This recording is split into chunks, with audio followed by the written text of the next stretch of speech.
बिस्मिल्लाहिर्रहमानिर्रहीम। अस्सलामु अलैकुम वरहमतुल्लाहि वबरकातुहू। जो शख्स बहुत ही अमीर बनना चाहता हो वो बवक्त तलुए आफताब यानी सूरज निकलने के वक़्त अव्वल 300 बार दरूद शरीफ पढ़े। नमाज में जो दरूद शरीफ पढ़ा जाता है अफजल है, यानी कि दरूद इब्राहिमी, वरना जो भी दरूद शरीफ याद हो पढ़े।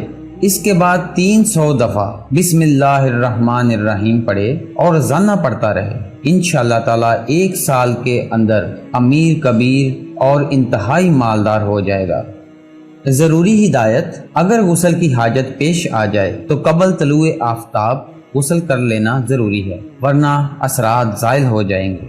अगर हमारी वीडियो अच्छी लगी है तो लाइक एंड शेयर ज़रूर कर दें, क्योंकि अच्छी बात को दूसरों तक पहुंचाना भी सदका जारिया है। मज़ीद हमारी इसी तरह की वीडियोस देखने के लिए हमारे चैनल को सब्सक्राइब ज़रूर कर लें। सवालों जवाब के लिए कमेंट्स करें। अगली वीडियो तक के लिए इजाज़त चाहूँगा। वीडियो देखने का बहुत बहुत शुक्रिया। अल्लाह निगहबान।